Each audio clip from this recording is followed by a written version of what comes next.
HRN listeners. As we celebrate our 15th year, we are deepening our commitment to giving voice to the next generation of food systems storytellers, and we need your help. Our internship and fellowship programs help activate new possibilities for underrepresented and underestimated young people through experiential journalism, audio engineering, and production training. Through these unique programs, HRN helps food equity stewards build essential workforce readiness skills that expand their potential and foster economic mobility. Please consider supporting these critical programs. And with a minimum donation, you can be entered to win a dinner for two at an amazing restaurant in one of 8 cities and tickets to a concert at a great venue in one of those cities. We have incredible partners across the country who have donated, as they also share our passion for helping to educate the next generation of food systems storytellers. Check out heritageradionetwork.org/15 to donate and enter to win today. That's heritageradionetwork.org/15 to donate and enter to win today. And make sure you donate before March 31st. Thank you. You're listening to Heritage Radio Network. With more than 30 weekly podcasts, Heritage Radio Network has something for every food lover. Learn more at heritageradionetwork.org. This episode is brought to you by Roberta's, home of Heritage Radio Network since 2009. Learn more about Roberta's at robertaspizza.com.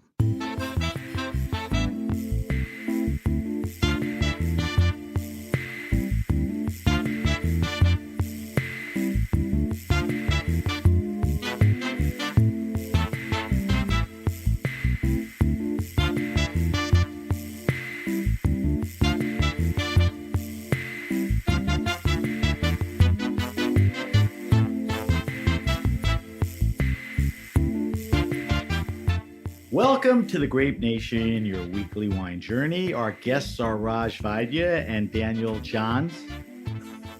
Jonas. Did that on purpose. See if you're awake. We're going to talk to Raj and Daniel about wine, La Fête du Champagne, La Table, La Paulée, Pressoir, and more. We're going to taste what looks like a big treat here. The guys brought in a 20-year-old Côte Rôtie, which we'll talk about in a few minutes for our weekly wine sip. I'm your host, Sam Ben-Ruby. Stay with us for the Grape Nation on the Heritage Radio Network. We bring wine to the people.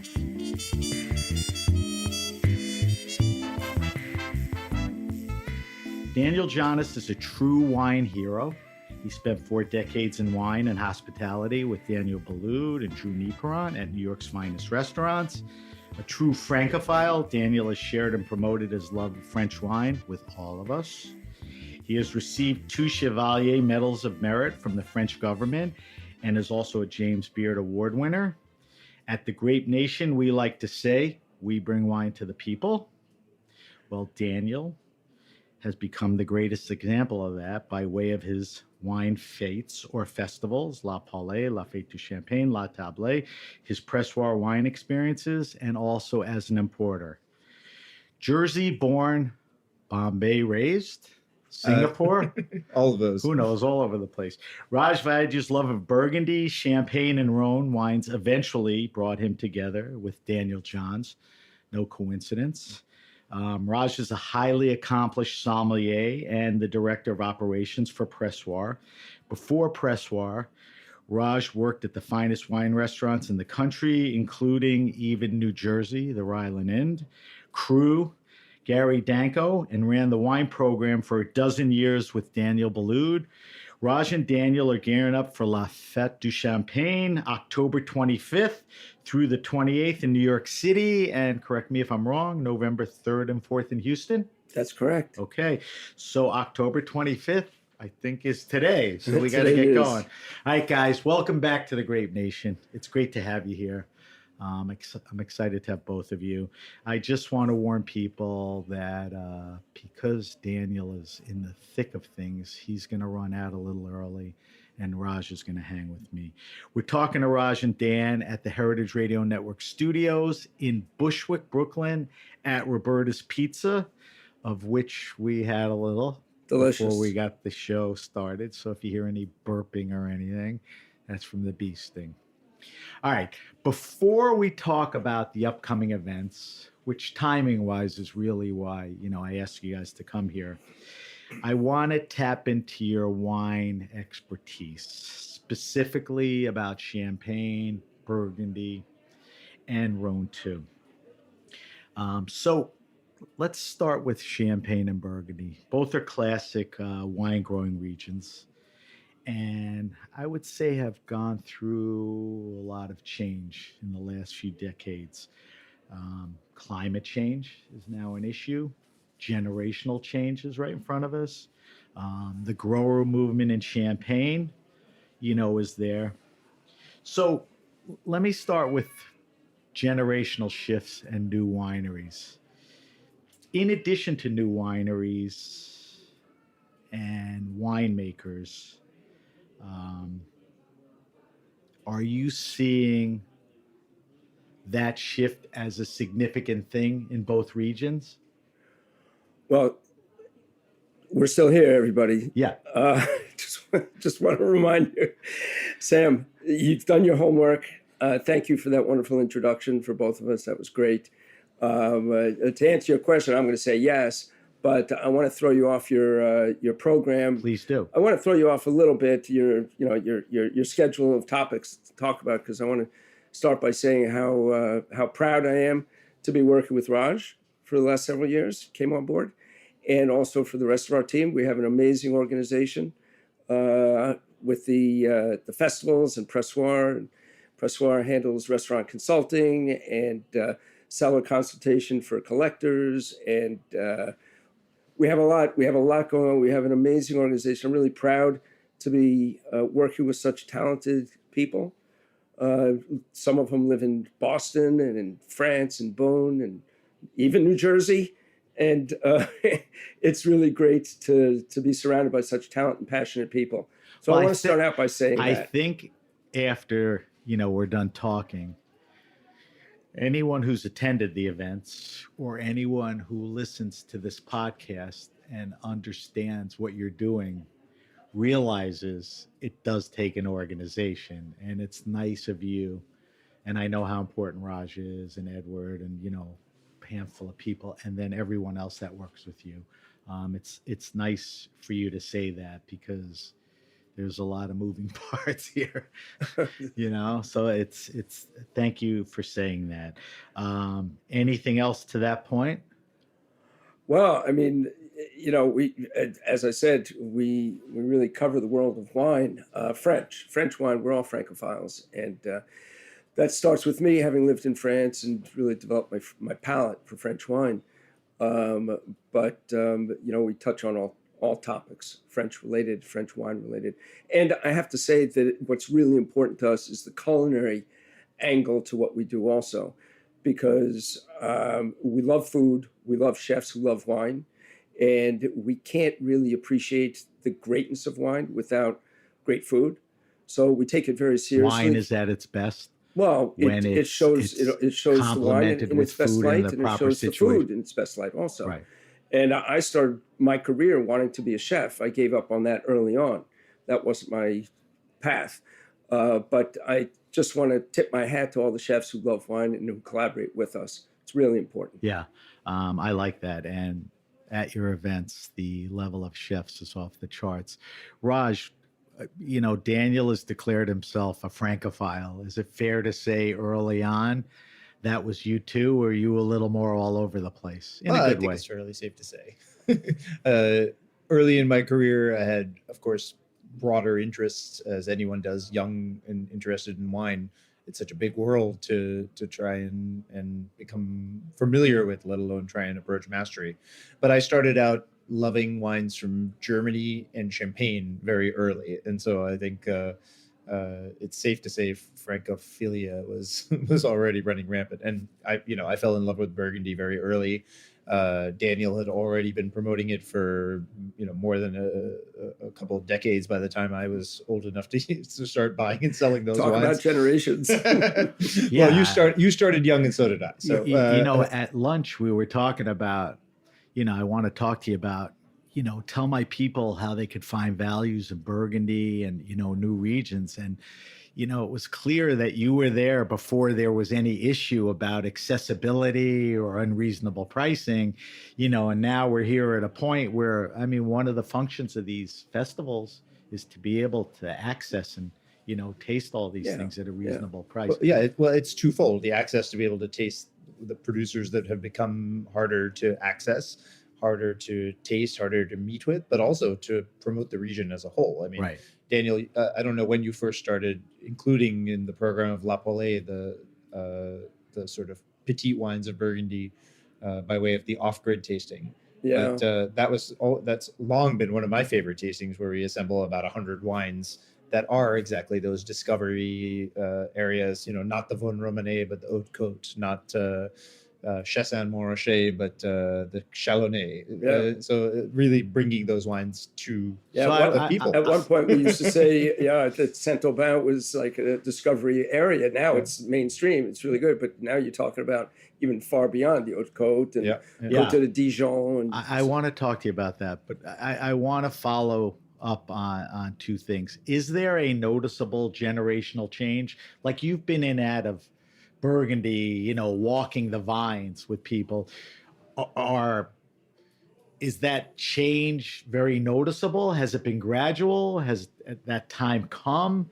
Is it going to have any different impact on the Burgundy? I think there's a noticeable change in Burgundy. I think it's fantastic. There's so much energy in Burgundy today, and it's come with the change of generations of That's succession, a good thing, right? From the father, mother, the family to the next generation.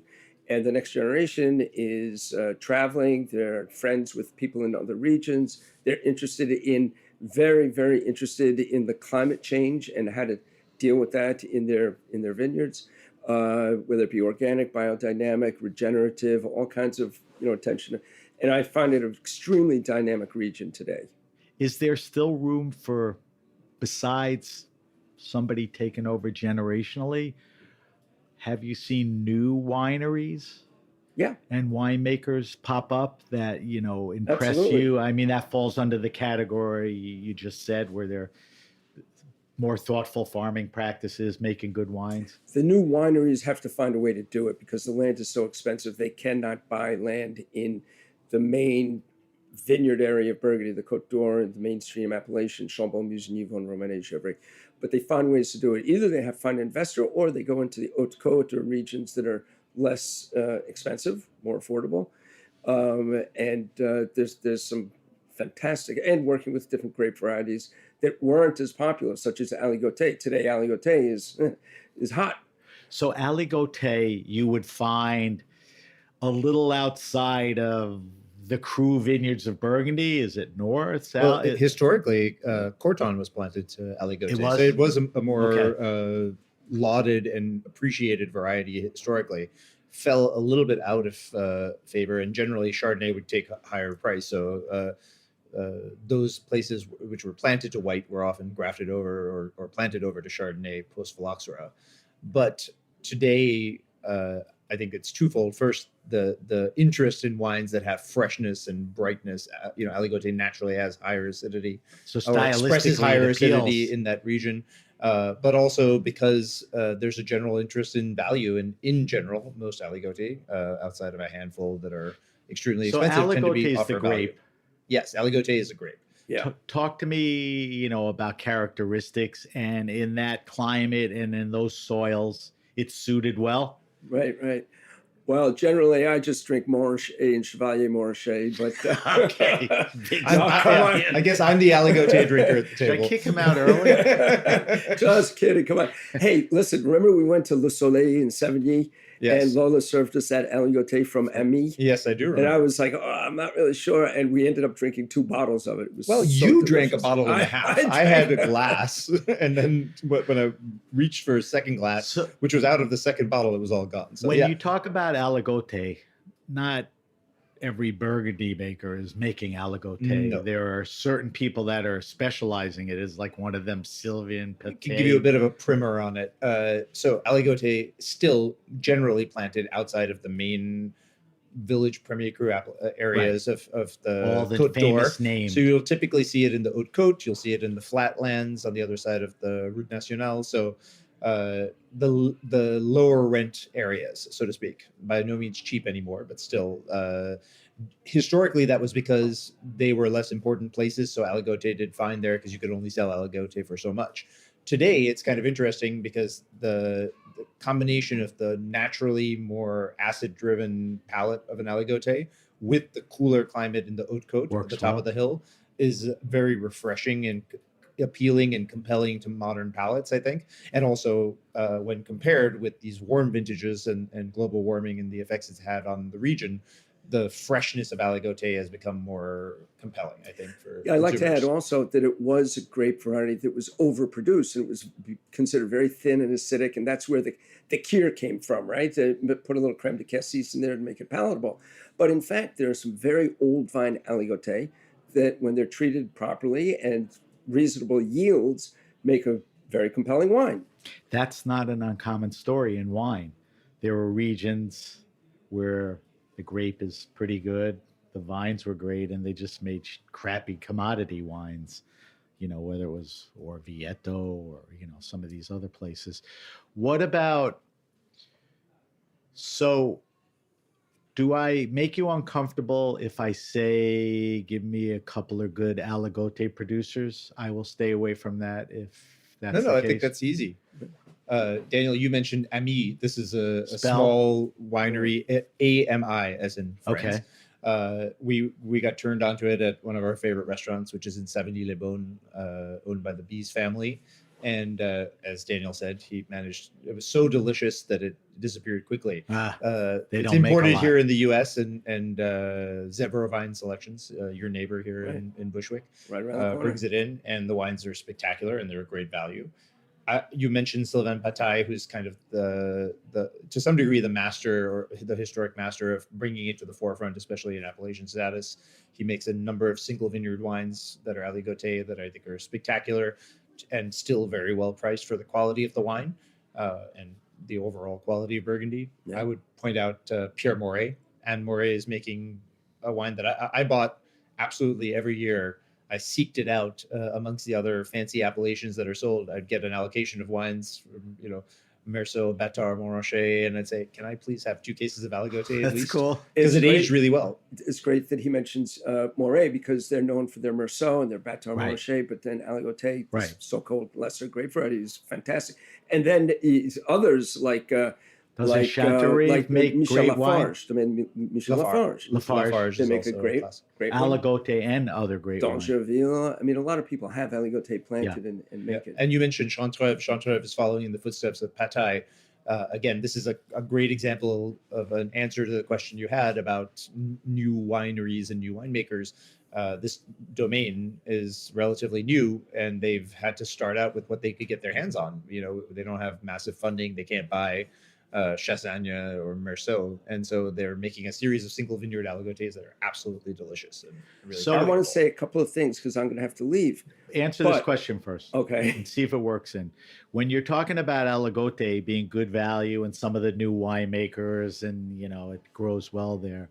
Is something like the Mâconnais in the mix? Is that an area where, are they?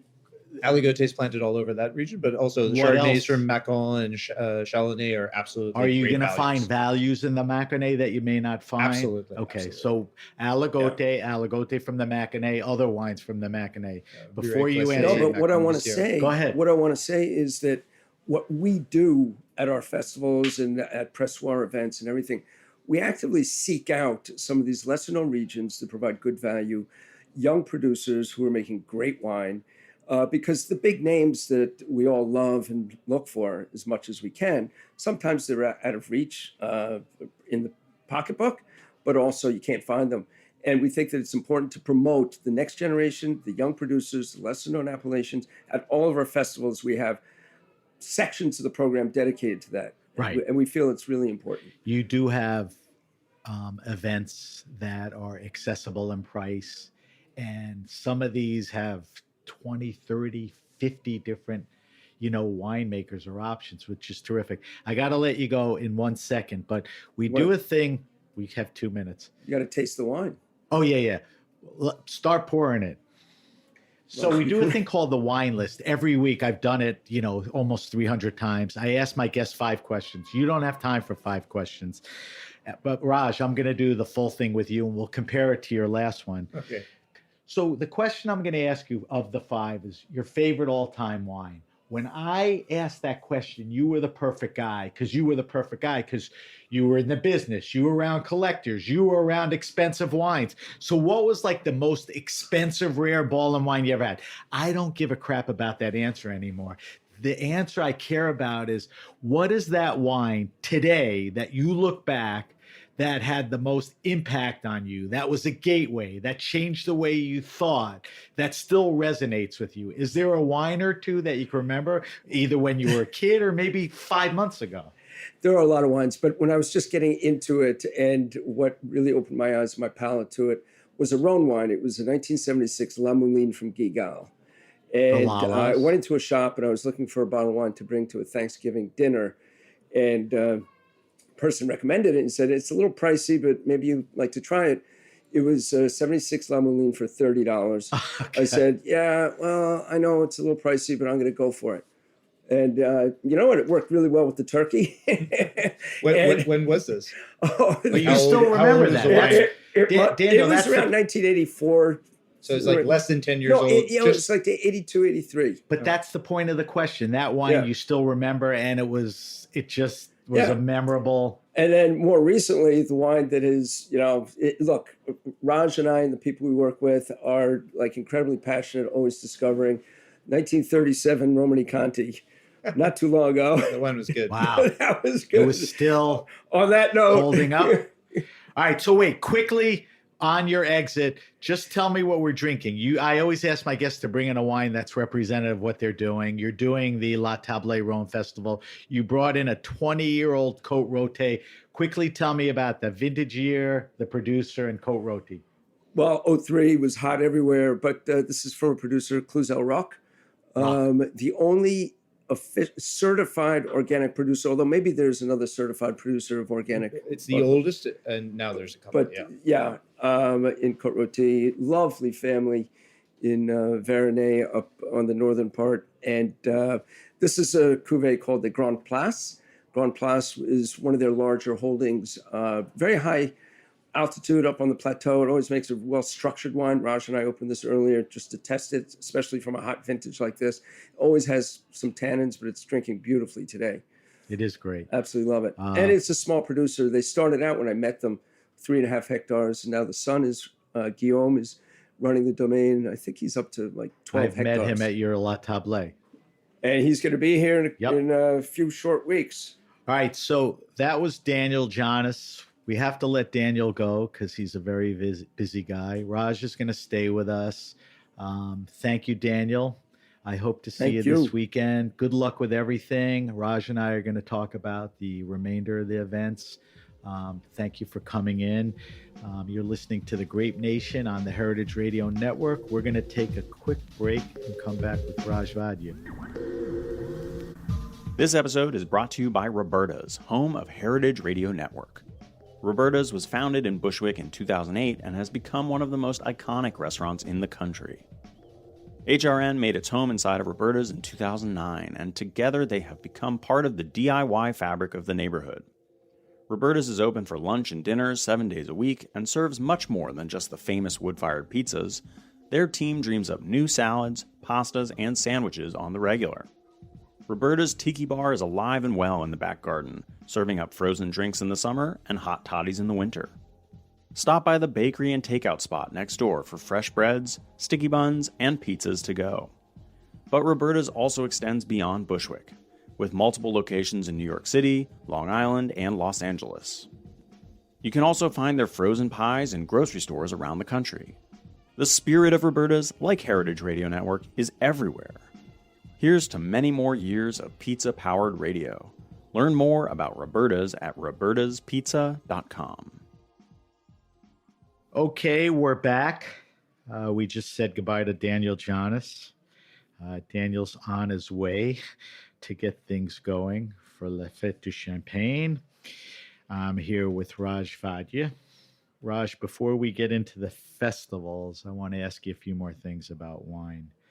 Um, you travel pretty extensively to Burgundy. I mean, I follow you on Instagram and I see all over the place. So you see all of the dogs I get to play with Yeah, in well, Burgundy, and you all of the grocery and stores I get to go to. you and Icy. Do you know Icy Lou? I do know. Icy. You're the only two who post dogs and vineyard dogs regularly, and They're dogs not all. dogs that obviously move you or you connect with. All or dogs move me. And, Yeah. Dogs don't. Primarily if they're other people's dogs, of course. People don't deserve dogs. And you also travel, which we'll talk about a little later in the show, with scholarship candidates and winners, which is interesting. But when you travel, and I see you out in the vineyards a lot, a small group of people, usually the winemaker, the owner talking, when they get beyond the immediate thing they're talking about, which could be those vines, that varietal, that plot, the facing or whatever. I mean, what else is on their mind? I mean, is climate What change? the hell am I doing there over and over again? What am I talking Not about? you, them. What are what are their concerns? Is climate change something they're accepting and managing, or? Well, let's speak a bit about what I actually do when I go to visit these wineries. Go I think ahead. that's kind of interesting. Not everybody is as lucky as to be able to have access to these people. I'm very, very aware of how lucky I am in that regard. And I'll quote a good friend in the wine business. I always describe this to one person, but he's told me that he may or may not actually have been the one who said it after the fact. So I'll leave it vague. But one person said to me early days of my career that they learned a great deal more standing next to a barrel than they ever did from a book. And I love that sentiment, and I couldn't agree more. And this can kind of parlay into some of the other things we're going to talk about. But the biggest takeaway I hope people get when they ask me about education and how to increase their knowledge in wine and really get into it, especially if they're professionals, is you have to travel to the regions. You have to access the people who make the wine. You have to get comfortable with them and have them become comfortable with you. And then you have the opportunity to understand more about what they do.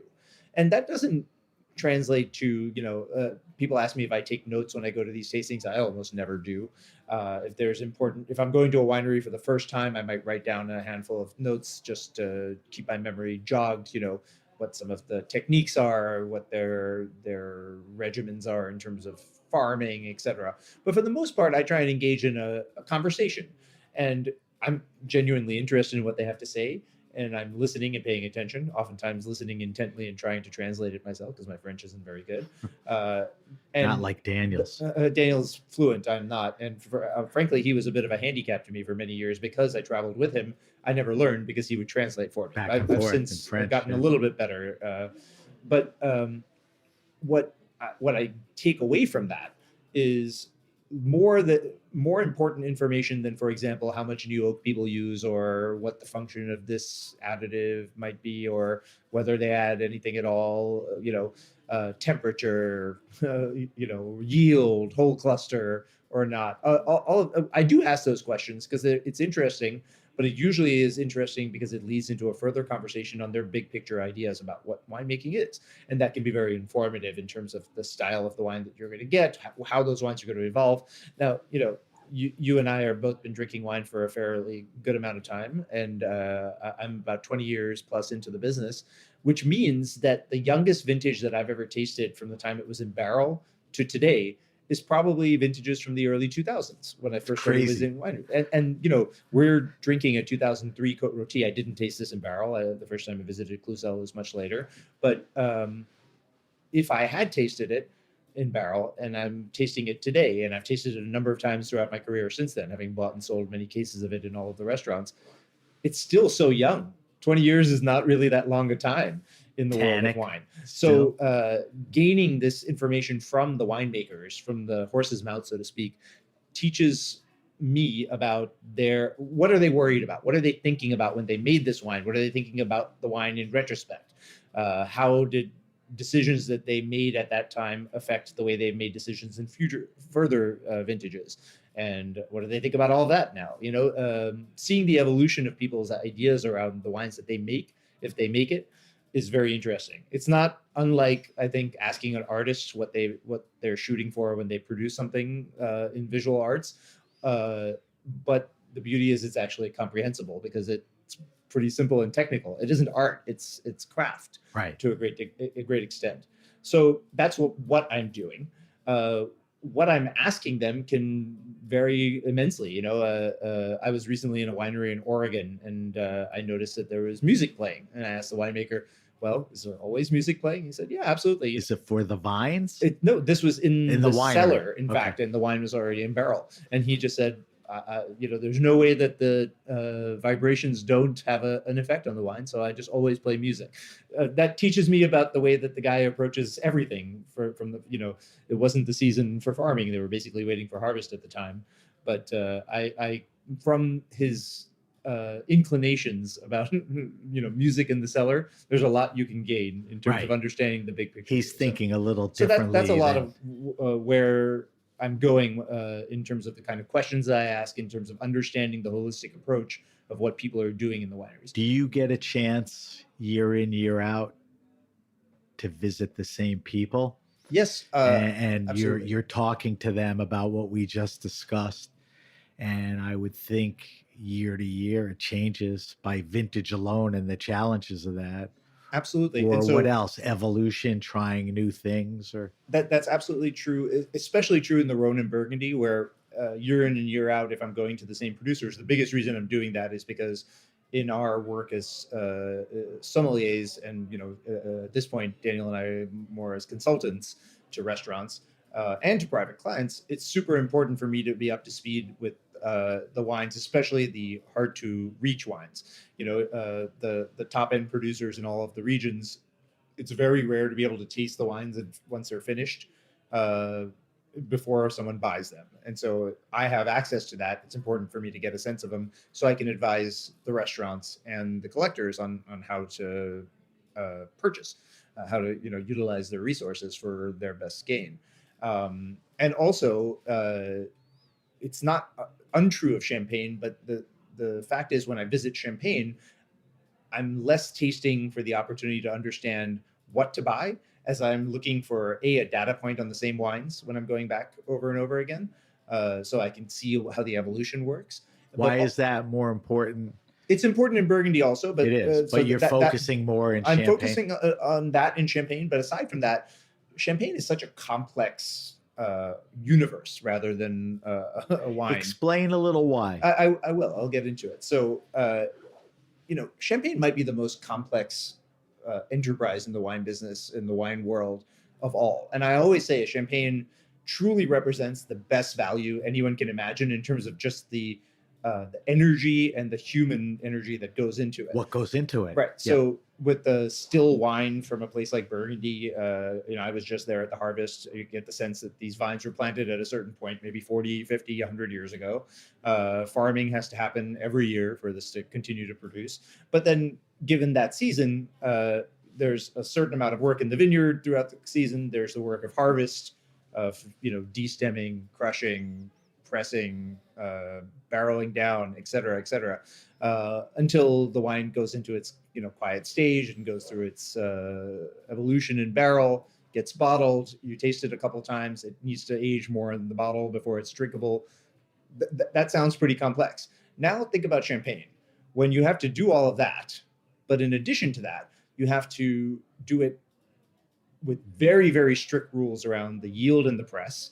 The quantity of how things are pressed is super important in Champagne. These are pre-existing regulations or codes. This is the law, exactly. The law, right? This is the law of Champagne. And then you have to see that evolution of the wine prior to the bottling. So be it in barrel or in tank, what have you. The bottling usually occurs early in the year after harvest, and sometimes a little bit later in the year after harvest, depending on the style. So there's additionally scores of decisions to be made there. Then you have a second fermentation, which still to this day boggles my mind to understand how it's such a precise process when it's so complex. You have the addition of yeast and sugar.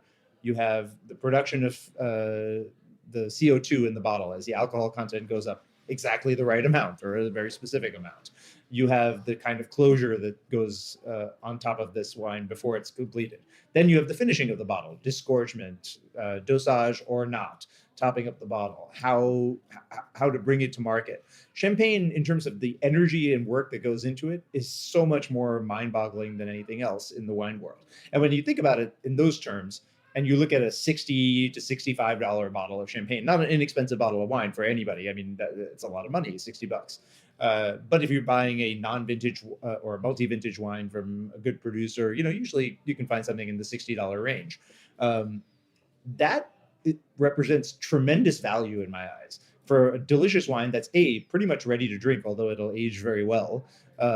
B, the amount of energy and work that has gone into it is so immense. And you compare that, for example, with $60 spent in Bordeaux, Napa Valley, Burgundy, overpriced. Even the Rhone to some degree, although Yeah. the Rhone is relatively inexpensive. You're not getting the same thing for $60. So it's almost like a steal in the wine world. And of course, as a sommelier and a relatively lazy one, I love champagne doubly because it pairs with everything. So stay with that because, you eloquently laid out that champagne, it's a wine and then it goes through all these, processes, and it's very difficult.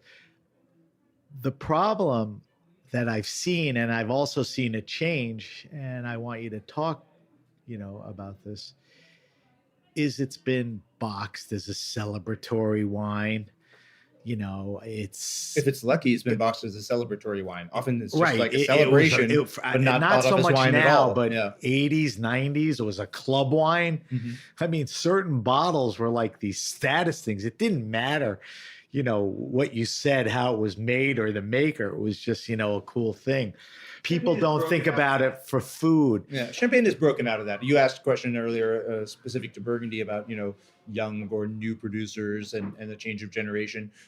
Although I can't speak much to the change of generation that I've seen in champagne because most of the producers that I work with where there are generational businesses have been at the helm for a little while. And I would say their predecessing generation, what their focus was on producing the best thing that they could sell. So now you're going to shift me into the grower movement. We're speaking of A both new growers guy and or a houses. family guy that made it for someone else and now decided this is to. as true for a grower or for a house. But in the past, be it growers who are trying to produce something they could sell to houses or sell at the market, houses trying to produce something that they could sell in the market, obviously, to today, having a fairly easy time bringing things to market. I think that the world of champagne has been accepted, especially in the big markets of the US and the Far East, as a serious wine. A lot of cheerleaders, A lot of cheerleaders. I sommeliers, count myself restaurants. amongst them. Right. And I think that, Daniel isn't here to take credit for it, but I'll give it to him anyway. Him and Peter had this idea to put together a festival that really brought the whole world of champagne together for the very first time. The distinction you just drew between growers and houses is not unimportant in terms of the way the structure of the business is and the world of champagne, but it is unimportant in terms of the quality of the wine. It's there isn't a side to be picked that growers are better than houses or vice versa. That's pure nonsense. There's amazing wine being made from both structures, if you will, and they both need each other. If houses but there buying are people that do pick sides, which based on how you're presenting it to me is a little crazy because the quality. Don't think if it's not a grower, the quality. I'm not inclined to call those people who have a strong preference crazy. I just say that they are choosing something relatively that I believe is arbitrary in order to decide who's in and who's out. I agree. And the La Fête du Champagne's approach has always been the opposite of that, which is here is the world of champagne in its entirety for you to see, for you to taste, and to enjoy and to experience. And today, if someone's really specifically anti house, that's hilarious to me, because all of the top growers that we feature, nearly all of them have some amount of fruit that they're purchasing or some negociant business that they have added on, simply because as growers they weren't able to buy enough land or much more land, so they've had to be able to buy grapes in order to produce more wine. There's certainly, as we said, a market for it today. Right.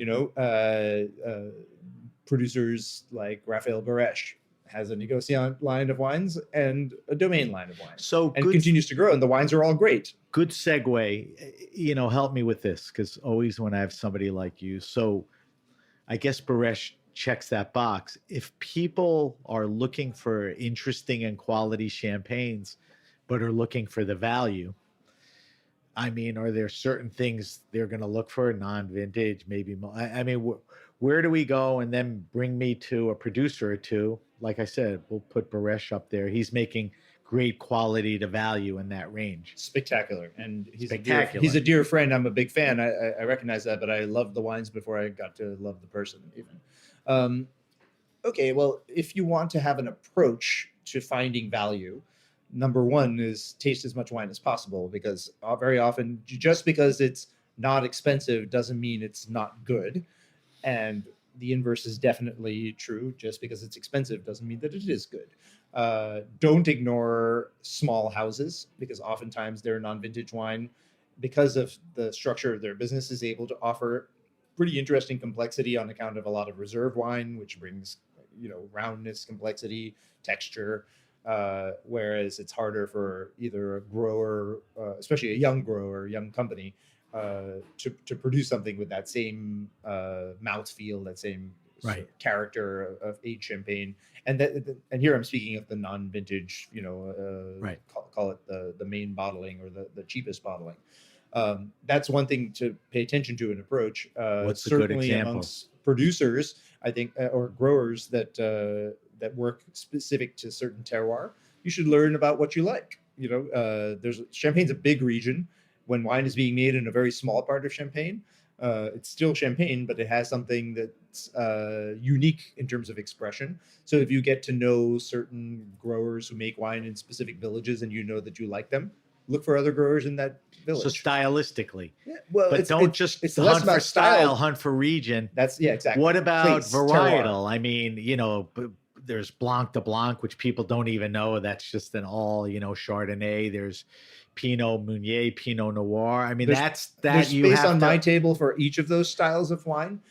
When it comes to the grape variety, I think most people don't really pay as much attention to what the variety is, and more to names like Blanc de Blanc in terms of style, and that's okay. If they know it's all Chardonnay, that's great. But that's not the most important thing. What's important is that was my point. It's more. What my point is more: pay attention to what you like, take note of it, and seek out things that fit in the same category. Because then you'll be able to expand your world of what you're tasting, and you'll find value for sure. I know you're going to agree with this, but if you're in a restaurant that is good or you like, or you have a local wine store that's more than a commodity store, beer and ice, that if you tell those people what you like, trust they'll your point trust you your friendly towards experts. at least some good tries, right? Yeah, trust your friendly experts. Make friends with your friendly local sommelier and your caviste, and you'll get great advice from them for sure. And don't be afraid to try something new. Yeah. Try. Exactly. Which is a great It's thing. rare for me to walk into a shop, and if I see a champagne I've never seen before, it's very rare for me to walk out of the shop without that bottle, because I want to taste as much as possible. I'm embarrassed when I go into a restaurant that's a decent restaurant, whether I know the wine person or not, and totally defer to them. I mean, them have worked so hard to put a list together, whatever the lean is, whether it's German wines or Burgundy or Bordeaux. It's like you're doing some good stuff there. So what should I drink? I mean, I thought I knew a lot in the early days where I'd say, oh, I want this or that. That would embarrass me now. So, I think that's a healthy approach. Yeah. And I think you net better results. And again, right. This comes back to education.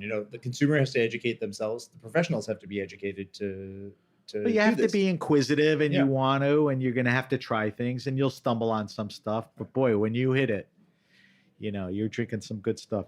All right. Thanks for some good intel on Champagne and Burgundy. When we talk about La Table a little, we could talk about a couple of Rhone wines and follow up on the Côte Rôtie. All right.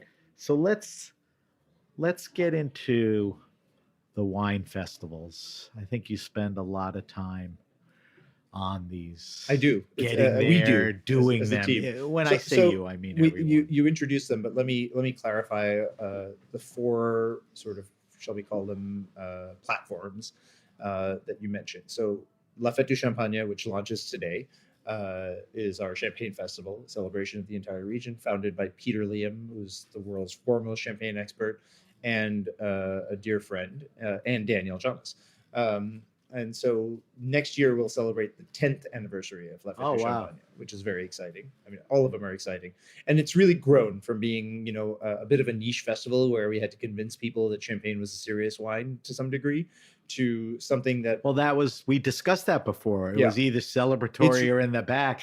Now it's very exciting to most people. The festival really has legs. It has a huge audience, a very excited audience. We launched sales, I forget if it was August or early September, and effectively sold out the entire New York festival in a matter of 2 to 3 days, which was spectacular and very exciting. The same thing happened last year, and we were in Los Angeles for the festival, so it was a relatively new market for us, and that's very heartening, because it means that it's working.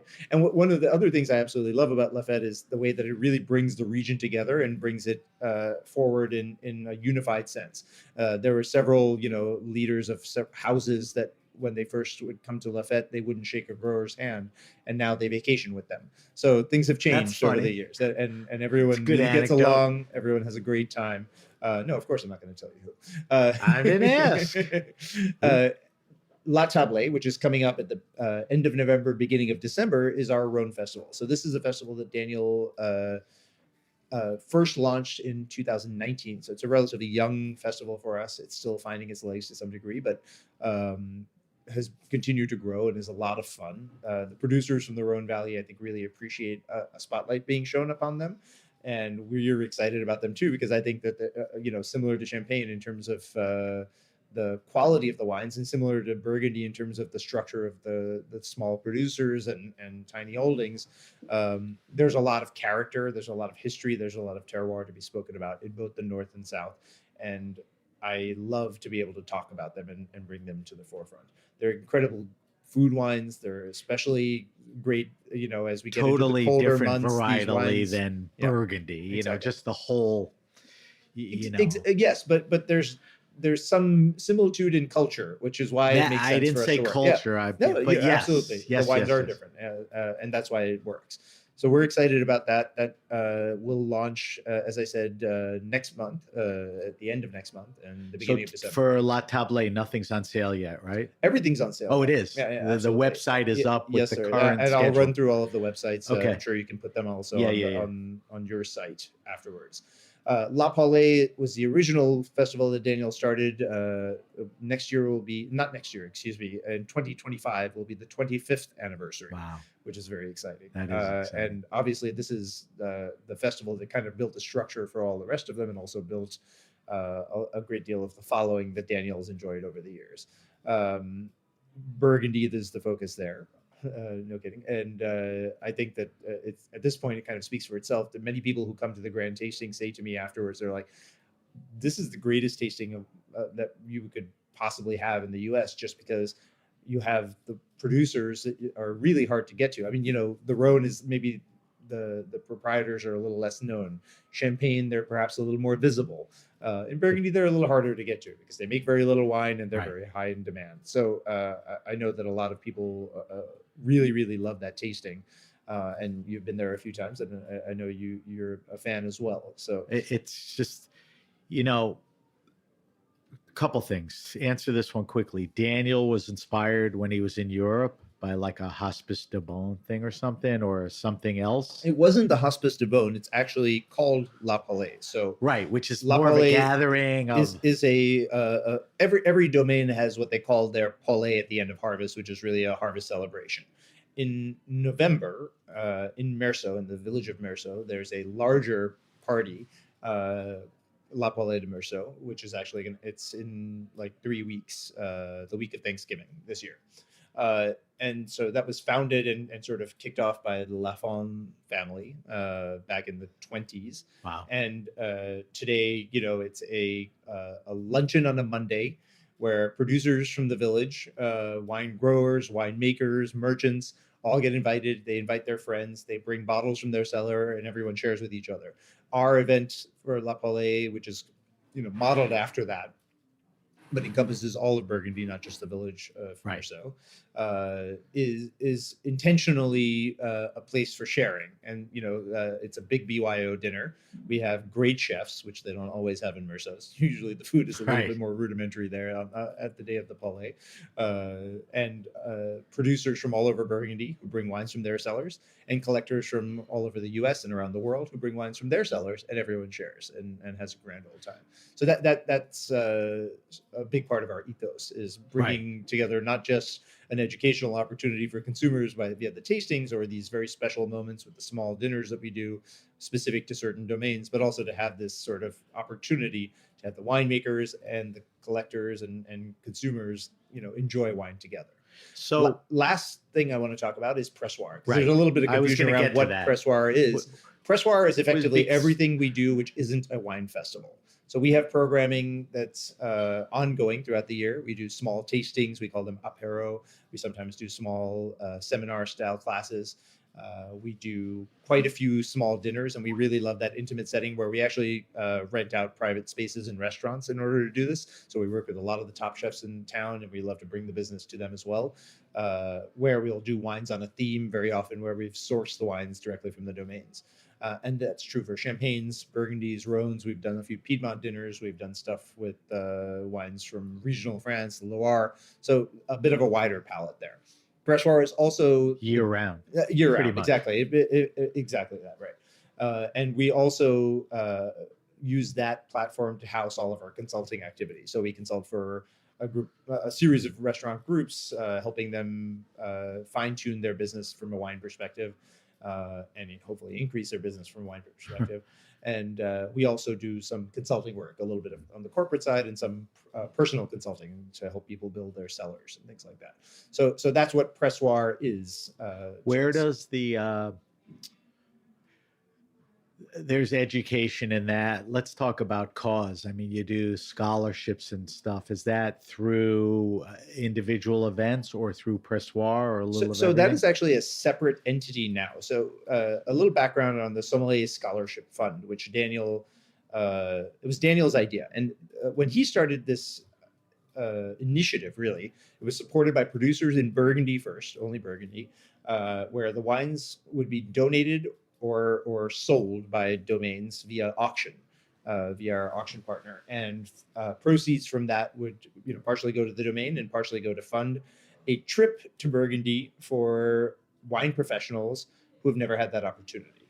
The reason for that was that Daniel was starting to worry that because as the prices of the wines, especially the top wines, began to escalate, starting around 2004, but really like by the end of the aughts and the teens, many wines were well outside of the reach of many wine professionals, even in their businesses. So they never got to taste the wines at tastings, but then the kind of restaurants they worked in, it just didn't make sense to buy and sell them. A village Merceau used to be attainable for $30-$40 wholesale. You could sell it for $80 to $90 or $100, whatever your markup needed to be.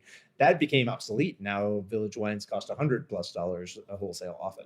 And so he was really worried that the region was going to fall out of the grasp of the young wine professionals in the next generation, and really thought of this as an opportunity to, once again, bring people as a learning opportunity to the barrels rather than the books, to connect with the people, to understand the cuisine, understand the culture and the place. And it's really where you learn everything, I think. So this progressed. We started doing a champagne scholarship as well, with producers, again, supporting it back then. And this was not formal at all. It wasn't a nonprofit in any formal sense. It was a nonprofit activity that something you Daniel just did. Yeah. Exactly. In 2021, the end of 2021, we formalized a 501c3. And so now the Sommelier Scholarship Fund is its own entity, and it's separate from our for-profit businesses, which I described earlier. It is completely staffed by volunteers from our company. So we have almost no overhead. We pay Smart. for a little bit of wine storage, and we have to pay someone to do the taxes and keep the books. But other than that, we have So almost it's a no real expenses. deal. Yeah. Nonprofit As business. I'm a strong believer in efficient charities. Nothing irritates me more than a charity that has to raise $1 million to give 100,000. And I understand why some With of that has to be the case. $200,000 CEO running it or something. They do good work. They deserve to get paid. For I know. us, this isn't a Different full-time approach. This isn't a full-time activity for us either. Right. This is something we're able to put enough time and energy into. And more importantly, now that it's an official charity, we're able to raise funds from outside of the producers, because we already ask a lot of producers in terms of their Right. time, in terms of access to wine, access for people to visit them, et cetera, et cetera. So giving this opportunity to the American public to support and with the great. tax deduction was very smart, I think, on Daniel's part. And it's been a great success. I think anybody who loves wine and goes to restaurants and goes to a caviste to ask for information about wine or likes somebody else's opinion totally should support this kind of an initiative, because while it seems maybe from the outside frivolous potentially, what people need to understand is that without having this sort of immersive experience with the producers, all wine professionals are basically brokers. And maybe they're passionate brokers, but they're not connected to the place, and they're Right. not connected to the people who produce it. When they are, their initiatives, their purpose, their sense of purpose changes substantially. I've seen it many times. I've been working with Daniel on that initiative long before it became the Sommelier Scholarship Fund. And he involved me in the selection of the scholars from the outset. And I'm very passionate about it. I really believe it's a wonderful opportunity for people to learn. And so those people who are listening to your show, if you're in the wine business, you should absolutely apply. So where? I mean, sommelierscholarship.org. we're going to go through all the websites and everything. There's a lot. But for this specifically, because we're talking about it, if somebody says, why not? Where do I reach out? Where do they? Sommelier Scholarship Fund is easily Googleable. It's sommelierscholarship.org. Okay, so it has its own Sommelier Scholarship. The best place Got to it. go to find everything, Pressoir? just because La Palais is the easiest name to remember, Okay. go to lapalais.com, and everything it'll else we lead do you. is linked in the top banner. That's probably the easiest way to find us. All right, before we wrap up, you talked about all the festivals, and I think everyone has a pretty good feel. What I want to talk about for a couple of minutes is sort of the mechanics, and there's a similarity. Like, I'll set it up for you. All the events have a grand tasting. All the events have some kind of, educational masterclass. There's some very reasonable lunches and dinners and some expensive ones. Tell me about the common things, that when you go on the website, we didn't do justice. I mean, we talked about the tasting and the gala dinner. There's a lot going on during the week. Just check off everything for me. Sure. So why don't we talk about Tablet? Because by the time this goes to air, Right.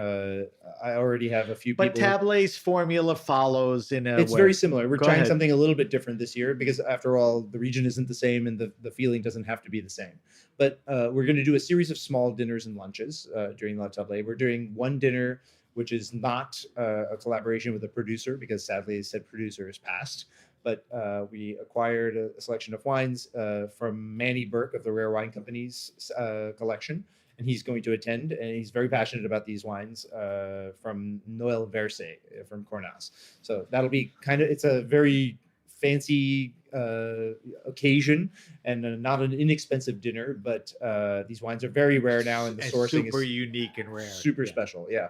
And It's we kind intend of if you know type thing. it is, but at the same time, thanks to Manny's largesse to a great extent, because he's working with us to keep the price very fair, although not inexpensive. If you take any of the two older vintages that are in the tasting, you couldn't buy a single bottle of that wine for the price of the dinner, and you'll get to taste 14 vintages, Pretty cool. and listen to Manny talk about them, which is maybe worth the So you price have of the entry. dinners thematically, Sorry? lunches. You Yeah. have the dinners. Well, I'd like to talk about a couple of other ones during the tablet because I think they're illustrative. So we'll usually have something quite special like that, maybe one or two, maybe just one. We'll usually have something that's brings everyone to the table in a bit more old-fashioned sense. So during the tablet, that's the machon. The machon is sort of a lunchtime celebration, very rustic food. Daniel Boulud cooks for this event, and he loves cooking for it because it really takes him back home to Lyon. A large pot of stew is sort of the centerpiece. More rustic. We have a less handful fancy. of producers, up and comers, not necessarily the fanciest appellations, but really good, honest wines that are not very expensive. And it isn't a formal wine dinner where you get 3 wines per course. The producers will be there, the bottles will be on the table, people get to pitch in and have a blast.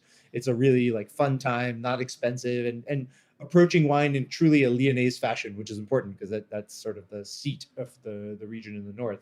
But I think you see how the spirit of the cuisine of Lyon really connects with the Rhone Valley. So that gives you a couple of examples. We often do a tasting of off-grid for the Palais, which I think is it makes sense for the Palais, obviously not for the Tablet, for example, but where we talked about featuring or highlighting the sort of less known appellations and producers. And then we usually have a tasting of the current vintage. So that's what you described as the grand tasting, which is the name we use for the Palais and for Lafette, but the concept is the same. Producers bring 3 to 4 wines of their current offerings, and the producer will be behind the table along with an excellent sommelier. The function of that is that the sommelier does the pouring while the producer gets to do the talking. Right. And done well that way. And so our clients get to really interact with the producer, get to have a bit more intimate knowledge and get to know them a little bit, and see their current range. And we have some amazing culinary aspects there too, always in the tastings. We bring in local restaurants. We have a handful of partners that bring, oysters from the West Coast or caviar for the Champagne event. It's pretty impressive. It's a lot of fun. It's well curated. And every one of them. And we work very hard to get new restaurant, not necessarily new businesses, but I was going to say it's not the same. It's not static. Exactly. Fancy guy. It's Daniel Boulud's always there, but we try and make sure like a Daniel Eddy or a James O'Brien who've been on the scene for years doing good stuff. Indeed. Hopefully, we'll see who listens to this and see how many angry texts I get from different chefs. But this year, if you those come are to just the examples. We're if not you come to the playing Tablet favorites. tasting Leave this Raj year alone. You have a problem, you come to me. All well, right. if you come to the Tablet tasting this year, you might get to taste dueling terrines from 2 different chefs named Daniel. I'm just saying. I like that. That's a good one. And then we have a celebratory dinner or lunch. So this year, the Tablet will be a lunch. We thought it would be more fun to do the grand tasting in the evening and have it be a bit more of a fun atmosphere. So it'll actually be in Brooklyn. We'll flip-flop them, exactly. Cool. They won't be on the same day. The tasting will be in the evening on the Friday night. And then Saturday, we're going to have our gala during the daytime. We're actually going to do it in Manhattan. So you can imagine a bunch of these country bumpkins from the Rhone. They're going to get a heck of a view out of it. We're talking about the Rhone. We've talked about the next generation. We've talked about organic farming. We've talked about, Daniel's history in wine. Can we talk about this wine? Yeah. Because this wine encapsulates So we're going to flip-flop those things. I do a thing called the wine list where I ask you 5 questions. We're going to do that. And I end the show with the wine sip, the weekly wine sip, where we taste, evaluate, and discuss a wine, which is what we're going to do here. Because I said, bring something that is, a reference to what you're doing. And this is a Rhone wine. And like you said, as we're talking, people still may hear this, go to the website for Champagne, Lafite du Champagne, and there may be 1 or 2 things they could still get into. I can tell you right now, it's tight. But La Tablet's coming up. So this wine, this is a great example. So every week we taste a different wine on air. Tell me specifically about this wine, the producer, vintage year, why you brought it. So as Daniel said earlier in the show, he started importing Cluzel right when they began. And so I've always known the wines because Daniel imported them. And the back label on this Magnum says Daniel Jonas Selection from back when he was importing the wines. This is early 2000s. It was for a long time the only practicing and certified organic producer in Côte Rôtie. Côte Rôtie is not known for its history of organic farming, quite the opposite. The reason for that, the primary reason for that, is that it's so hard to work. It's very, very steep. And so weeding is extremely difficult. Animals are not really easy to use or control. And so most people just use herbicides in order to, Take care of things. to take care of things. This was not the approach from the Cluzel. The Cluzel have had a closer connection to what they're putting into the land, because they are truly farmers and they definitely consume a lot of their wine, and they just didn't like the feel of it. So they never used chemicals, which is kind of great because their land is extremely well maintained. Talking about the next generation. So not this past spring, but the one prior, Daniel and I attended the party that the Cluzel threw for the retirement of Guillaume and Brigitte. I'm sorry, the previous generation. Guillaume is the son, sorry, and he was officially taking over. Now, mind you, Guillaume's been making the wine for quite some time. And the Tuesday after this party, which was on a Saturday, we went back to the winery to taste, and Brigitte, who had just retired, was sitting at a table and doing tea rafting for their own nursery. So it was just an occasion for a party, but it kind of gives you the sense of how important it is for a family business like that to continue with the next generation. 03 is it's a tricky vintage for me in the Northern Rhone, because there's some really lovely wines and there's some really inky and heavy wines. It really is a question of when they were picked and how the wines were made. I never disliked Cluzel's 03s, but I also didn't love the vintage in general at the time. I've come to realize that actually the best wines just needed time, as you can see from this bottle. This is a Magnum, so it still has some tannic character, but we've been now tasting it over the course of about an hour, and it's slowly opened up. The tannins are much softer than they were before. I double decanted it around 11 a.m. and now it's 1:30. It's starting to drink pretty well. Yeah. I'll be finishing it with our team after our first Daniel event for La said Fête. So hopefully it'll be yelled at me really when I wide took open. another taste. Yeah, for sure. I'll make sure of that. So 100% Syrah in this case, of course. I just think that these wines show tremendous elegance while still being a tremendous value. Côte Rôtie is a pretty fancy appellation, but compared with Burgundy, it's still, for great wine, you're not paying up that much. Cluzel, for whatever reason, possibly because they're not a tiny producer, but also I think just because they weren't on everybody's radar, have never really reached the soaring heights of the Guigal wines or even Jamay, for example, in the secondary market. So you can still buy a current vintage of these wines. That's a good thing. For a very reasonable price, I think. And the wines are truly exceptional. It's one of my favorite domains. So that's the 2003 Cluzel Côte Rôtie. What's the Le designation? Grand Place. It's one of their biggest parcels, which is on the top of the crown of the hill in Côte Rôtie. So I'm not going to get into the 03, but if I was looking at current vintages, better places would have Cluzel Roque. Yes. Of course, not in huge quantities, so they tend to come and go. What would a 750? I mean, what range are we looking at? For Retail? Grand Place, that's a good question. I think it's probably about $100. Okay. Maybe a little bit more. Okay. But a great value, for that. And that's the Northern Rhone. That's correct. And I didn't mention this, but I post all the info we talked about on our social media websites. So it sort of has all the aspects of a Côte Rôtie, but a warm vintage, tannic. Anything they're doing that differentiates them from other? I think because of the organic farming, maybe more lively they have the benefit probably of having the wine be a little less heavy despite the vintage.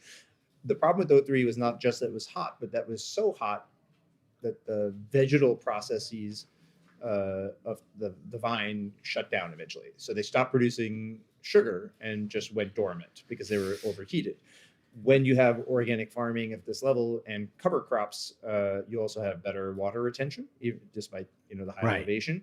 And I think that they probably, although it's hard to believe that they didn't have some hydric stress, the vines probably managed it better because of the organic farming. So I don't find the thing I dislike in some 03s, which is a inky sort of syrupy character. And I also don't find the other extreme that comes with that, which is that those characters come from the alcohol or the potential alcohol from the heat of the vintage. But alongside that, oftentimes O3s have this like vegetal green note from Like- both overripeness and sugar, but Green underripeness peppery and or it's stem. it's a phenolic issue. Yeah. I mean, where that's interesting in the right way, but you're saying it's too much over the top. sometimes it can be. Here, I don't feel like that's a problem at all. They also use whole cluster. Clouseau's always been a whole cluster house, and so that provides, I think, a little bit additional freshness to the palate. You said earlier that producers are not farming that responsibly because of the region, using. Côte Rôtie historically, yeah. Is that changing or Yes, it's still very much so. stuck No, it's very much little changing. by little? So And that's promising. I think a big part of that is a generational change, but also Yeah. I think for a quality level of wine at a certain point, Champagne still it's a amazingly small amount of the vineyard area in Champagne is organic, I know. but it's growing exponentially. And I think the same thing is definitely true in the Rhone, especially in Côte Rôtie. We're seeing more people farming organically, even if they haven't been certified. I'd pull out and Right. focus on Practice and certification are two different things. I mean, well- you could be practicing and doing a fine What's job. important is what people are doing. That's more of what I'm saying. All right. Before we leave, I want to just run the wine list by you. Don't dwell on these answers. 5 questions. You've answered them before. I feel like I've done this several times, so You may have done it a few times. All right. First question always is, what are you drinking now? So what's in the fridge? What are you experimenting with? Does it tie into the festivals? Does it tie into seasonality? Could be beer. I don't drink as much beer anymore. As I've gotten older, that's become harder. So what are you drinking now? So right now I'm drinking a lot of champagne, but that's always true. That's not really a seasonally That's the specific thing answer. now. You enjoy it and you'll always drink it. I always have been a big champagne drinker. By volume, champagne I drink much more than I do any other wine, I'd say. I've been really kind of excited by what this change of season, although it's warmer today and will be for the next few days. The beginning of autumn, I quite like dipping back into orange wines with a bit of skin contact, so that salinity and texture, and pretty wide ranging in my approach there in terms of regionality. I am not quite at the you can point go where Italy, France, Eastern Europe. I mean, they're all a lot of French, a lot more Yeah. French than others, but certainly even Germany. right. But I haven't quite gotten to the Rhone part of the year yet. It's really when Too I feel like warm. after daylight savings is when I'm like Good it's move. Syrah time. But for sure I've been drinking a couple of different Saint Joseph at meals of late. And whenever I get the chance to drink Burgundy, I do, but Right. more often professionally than personally these days. Those are all good ones. I have a cellar, so whenever I go out to dinner with friends, I won't let them bring wine because why would I drink their crap wine? So I said, don't bring anything, I'll bring it. So I would always bring a white and a red, a couple of reds. Yeah. I do not go out to eat without bringing a bottle of champagne instead of the white, sometimes a white. People go, why'd you bring that? And what we discussed, it's not just celebratory. It's not it's a real wine. Because you're a lazy sommelier. You And know it goes a well lot with of everything. restaurants, they're opening with seafood salad. Yeah. Or, it goes well with that stuff, except maybe with the exception of a steakhouse. Plenty of stuff for it to go in. Well, next week in Houston, we're going to do a Salon and Delamont dinner at Papa's Steakhouse in Houston, Texas. Famous. Which Is what's his I name think- still down there? Jack? No. Steve McDonald. Steve, is, okay. in the program. All right, let's move to the next question. Kind of falls into what we're talking about. Goofiest question on the list. Maybe it's the same as last time, maybe not. Favorite wine and food pairing. Not what you think is a good one, what you like. Right now, I'm really excited by Côte Rôtie and salami pizza. What we just had. Okay. About So an hour ago. we're at Roberta's. We had a bee sting, which is basically a margarita with a wide cut supersod, which is the spicy supersod. Spicy sopressata Which is and honey. And honey, but hot honey. Yeah, that's So right. you have the heat of the honey, the spice, and that wine goes perfectly. So this with it. O3 Côte Rôtie was really good with it. The vegetal touch. We kind of nailed it at lunch, right? Yeah, we did all right. All right. So you mentioned this a couple of minutes ago, and tell me your comfort level here. Favorite wine restaurant and or bar. Now let me set it up, and then I'll guide you through this. What places are doing it well? What places are you comfortable with? What places kind of get it, have the vibe, the selection? And everyone may vary. This place may be good for just French wines, whatever. Answer that if you want. If you feel to answer that you'll be exclusive, and like you said, you'll get some calls, don't answer it. Are you comfortable? And these are not your I'm favorites. super These are comfortable. not in rank. Give me places that you walk I'm going to give in. you 4 restaurants. 2 Go. of them in New York and 2 of them in Burgundy. How about Perfect. that? So let's start in New York. My hands down favorite restaurant is the Four Horsemen. It's very, I know everybody knows about it. Not It's an uncommon answer on this show. not an uncommon answer. Well but- deserved. But I think it's important. I think 2 things are important. One is that there's very rarely a restaurant in New York City that can honestly say that they have what I describe as a real cellar, i.e., not a collection of wine they just bought 6 Right. months ago or 2 years ago, but that I was lucky to be able to produce a great program out of a similar cellar at Restaurant Danielle. That's certainly true of the Four Horsemen. The other thing that's important pointing out about that restaurant is that it isn't a wine bar, regardless of what it began as or what it intended to be. It is a restaurant. The chef Nick is unbelievably talented chef and one of my favorite in the world. I always have an amazing meal there. I can't speak more highly of it. A less called out restaurant, I think, which I just had lunch there over the weekend, and I'm a really big fan. It's very much a neighborhood feel. The restaurant, it has wonderful acoustics. You can have a nice loud neighborhood restaurant feel while still being able to hear each other. Becomes more and more important as I get older and older. Has a fantastic wine list, not a giant wine list, but Well a small thought out. collection, super well thought out, and has something for the very wealthy collectors I sometimes dine with, and for me and my girlfriend when we're going for a Sunday lunch. Great champagne list, and that is Anton's in the West Village.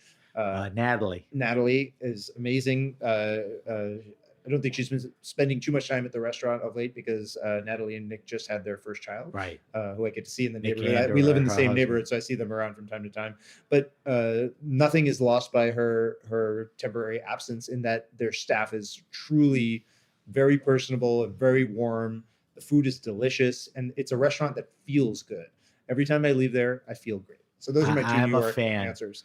I'm a fan of Nick's food. Natalie, I met her at Dan Kluger's place. She was at Loring Yeah. Place for a few I met years. her, I think, at Marta, which was right before she Yeah, went to. she's a sweetheart. And so I'll drop it down to one. How about one restaurant in Bon? France that's worth mentioning because it's the one place I always go to, at least for lunch, is La Dilettante. If you have the opportunity to visit Beaune, you have to go to Dilettante. The cuisine has a bit of a Japanese bent to it. It's always a very small menu, but very, very well situated. The products are absolutely spectacular. They make a karaage, a fried chicken, and I'm notorious for looking for Asian food when I'm in France. I love that. They usually only serve it at night. One time I changed my whole travel plan so I could be For there at that? night to have the fried chicken, and they didn't have it on the menu. I Oh, spoke to boy. Lolo, the proprietor, and I was like, "You don't have the fried chicken?" He said, "Yeah, well, my chicken guy's on vacation, and nobody else's chicken is good enough." So, it just gives you a Very sense discerning. of their approach to sourcing. But you can always drink super well from super natty, like hard to find bottles that are very sought after in New York and cost hundreds and hundreds of dollars for 60 to 80 euro there. Wow. Or you can drink Dovisat or Meunier for Reasonable. super fair prices. Delicious food, wonderful feeling, and maybe the best salad in all of France. Does Beaune have a bunch of good restaurants, or Oh yeah, it's there's a good lot of restaurant restaurants there. town? Absolutely, it's a great restaurant town. I forgot. I don't know where it was. Like Champagne or Bordeaux is not a great restaurant town, or it's gotten better. There's good restaurants in France. The rest of the Champagne region, it can be a little bit spotty. Okay, so that's once you get out of Yeah. Peter Liam likes to joke that the only good restaurant in Epernay is called Hira. Hira is a North Indian restaurant where we often go for chana masala and tikka. I think it is I'm very good. asking that because I think I heard Peter tell me that years ago, and it stuck. He kind of rolled his eyes when we got to this. But it's good to hear that. All right, we asked Daniel this before he left, so I'm going to ask you the same question. Favorite all-time wine, not the rarest, most expensive wine you ever drank, but you've been at this a long time. You've been exposed to a lot of good things. Look back like I said, it could have been 6 months ago or when you were 16. What was that wine that really made that, or wine or two, if it, That's you becoming know, increasingly hard to answer because, of course, I'm very lucky. I get to taste a lot of wine, and I also get to taste a lot of great wine. I'll pull out two different wines for two very different reasons. One of them is that kind of super fancy bottle because That's I had fine. it recently, but it is fancy, but it's also peculiar in that it's not a vintage anybody really knows about. I was lucky to serve wine recently at a dinner where a bunch of very well-known Burgundian winemakers were in attendance. From the absolute creme de la creme top domains, and a bottle of 1940 Comte de Vogüé Musigny was opened. And I've had a little experience tasting a couple of different 1940s, but like two. At the table, the claim was that none of them have ever tasted a 1940. Although after the fact, I questioned that of a couple of them. I think they just either forgot or played along. But it's not a vintage that people know very much about. Number one is it was probably made mostly by ladies who were still at the domain. This is, the height of the war, and That's a interesting. difficult time, to say the very, very least, in Burgundy and in France in general. And in addition to that, it was a vintage that really isn't written about, probably also because of the time that Not it a occurred, but notable also vintage? because there wasn't really a market and people weren't buying these wines very robustly after them. So the bottle was in unbelievable condition, and it really boggled my mind. I think about it. I had it like 2.5 weeks ago. I've woken up every morning thinking about that bottle of wine. Wow. So there is a place for old wine when it's in great condition. It can be really moving, and it can really make an impression on me. A wine that is sort of the other side of that, a totally different approach, that I really love. I have been going back and forth with a buddy of mine because he's a friend who's in the wine business. He's been on the show before, but he tends to get very excited about wines that he really likes, and then if he has something that he doesn't like, he's quick to text me, especially if he knows I'm a fan, and kind of like give me a hard time about it. So sometimes producers who make great wine, not every bottle of theirs is fantastic, right? It happens. This year in the summer, I took my girlfriend we were in Beaujolais, and we went to visit Jean-Louis Dutrève. And it's funny, one of the wines he poured for us amongst the 21s was a wine that had the flaw of mousiness. It's a bacterial thing. And I in a very friendly way, he's a good friend and he's a sweet guy. I brought it up in conversation. I was like, maybe this has a little bit of what they call the goût souris, the taste of mouse. And he said, yeah, probably. I can't really taste that. I don't really have like a attunement to it. So it's possible. And I was like, okay, well, that kind of informs me as to why sometimes some bottles are mousy from the domain. This friend of mine called me up and told me how much he hated the 2021 Domaine de la Grand Cœur from Dutrève. But that's my wine that I'm talking about today, because 21's an interesting vintage. It's kind of like a little bit of a thinner vintage in terms of density in Beaujolais. After a series of very dense vintages, 17, 18, 19, and 20, where 19 Right. is got tremendous balance, but the other three can be a little awkward. They can show more elbows than one necessarily likes, and also a little more alcohol, which Gamay is really delightful when it's fresh. It's a little less delightful when it Is gets it one heavy. of the crews or a village? This was the old vine cuvee from Right, the the Grand Cœur, AV, yeah, right. from the Clos. So my friend was saying that he had an experience of it as being mousy, which this wasn't the wine that was tasted mousy when I tasted it. And so I have a few bottles of that at home. I've had great experiences with it prior, so I decided I would try it again.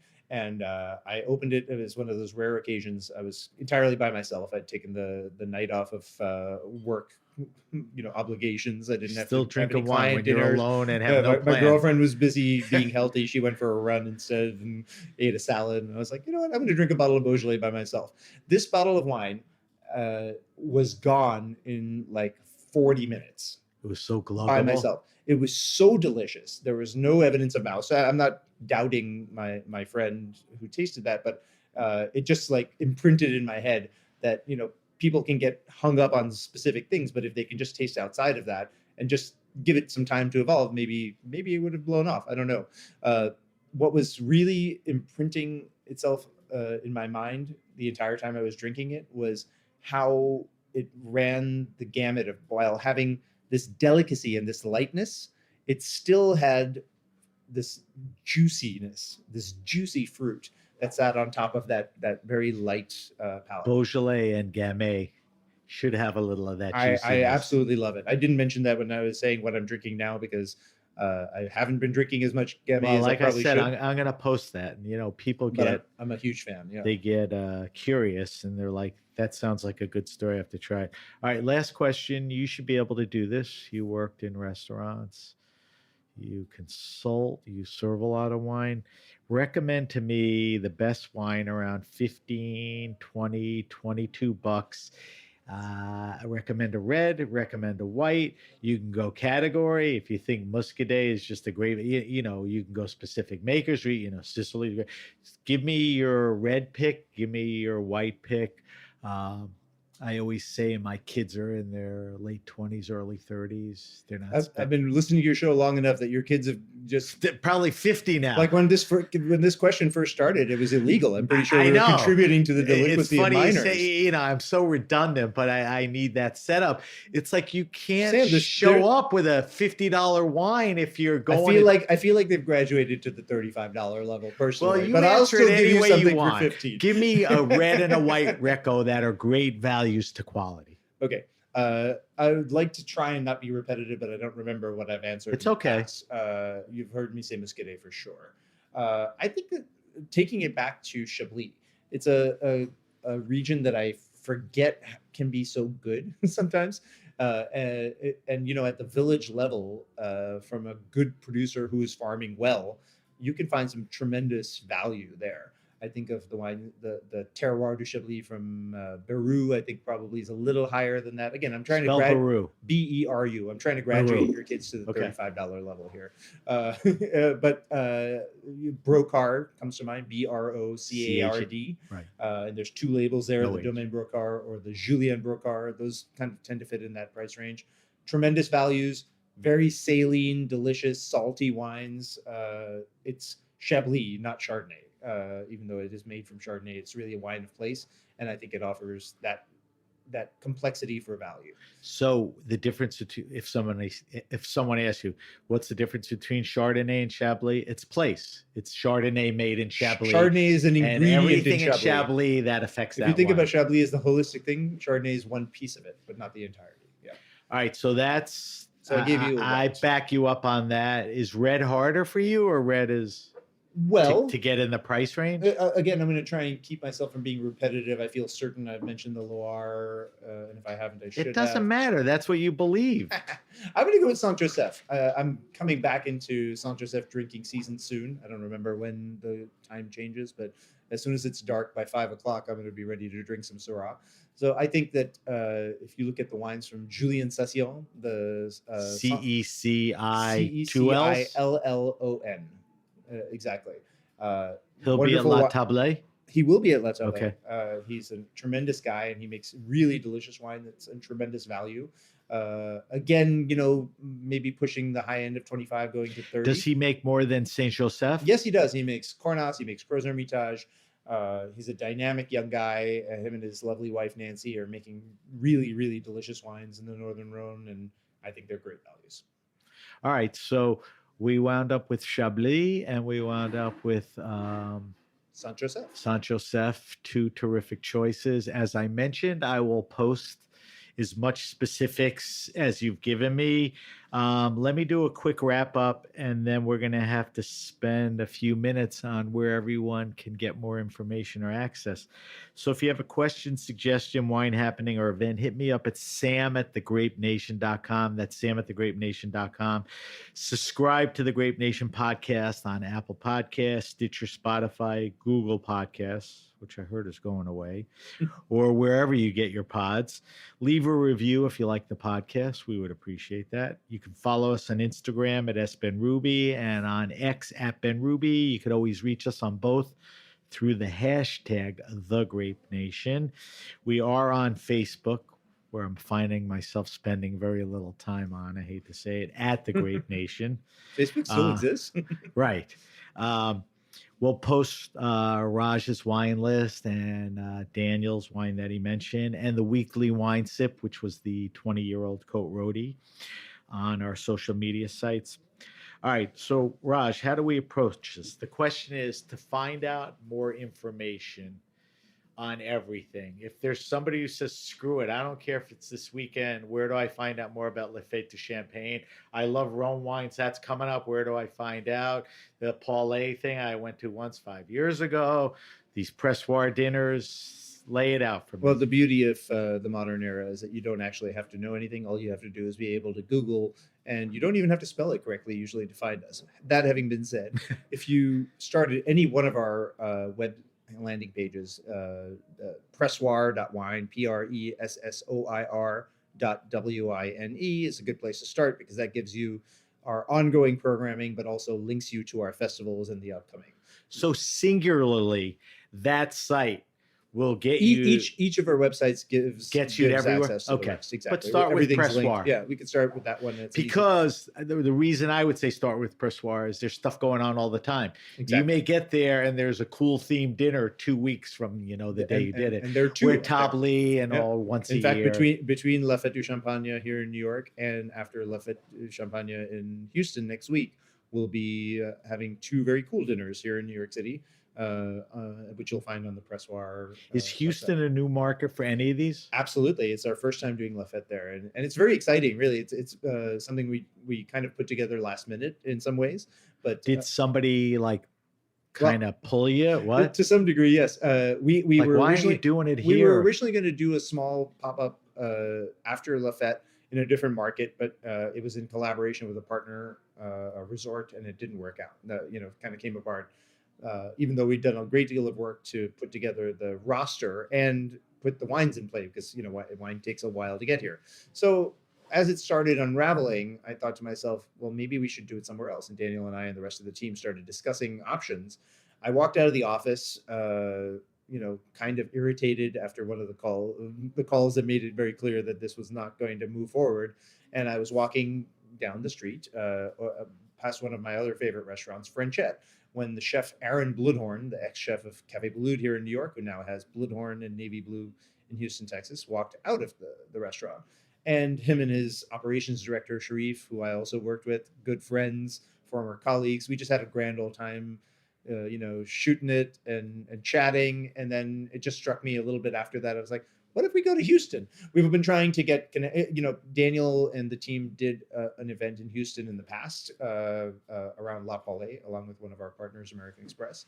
And it was a big success. It's been some years. We wanted to try a new market, and we said, why not? So we're going for it. We still have tickets available to Houston. So if you're in that part of the country, you should come visit.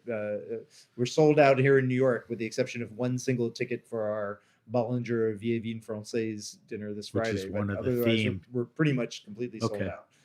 So if you're in Houston, look for that. La Table coming up in November. Yep. La Paulet is next year, earlier in the year. Yes. Right. We'll be in the end of February and the beginning of March, and that'll be in Los Angeles. All right. And if people want to follow you and they like dogs and guys walking around vineyards, where can they find Raj? My social media is pretty much limited to Instagram. It's funny, Daniel forced me to make an Instagram back when I was working at Danielle back in the early aughts. He said, you have to be on social media. I didn't have anything. Oh, you didn't? You weren't doing much social. I wasn't. But I chose the same as my Gmail. So RAJV like Victor, INE, Raj Vine. Raj Vine. Daniel is his name, Daniel Johnnes, right. JOHNNES. And then you can also follow us at all of the brands that we mentioned. Right. Pressoir, La Paulet, La Table, and La Fête. La Fête's handle is La Fête NYC, even though we sometimes do La Fête outside. But like NYC. you said, even if you go to Google and what's that thing called? The La du Champagne, they'll forget. It'll exactly. Come up, You'll get there. La Paulie spelled like Paulie walnut. It'll come up. They'll find it. So that's where you should go. You should check that stuff. regularly to keep up on the events and certainly to see what Pressoir is doing. I want to thank my guests, Raj Vaidya and Daniel Jonas. Daniel had to run out for joining us on The Grape Nation. As always, thanks to our engineer, Armin, and everyone at the Heritage Radio Network. I'm Sam Ben Ruby, and you've been listening to The Grape Nation.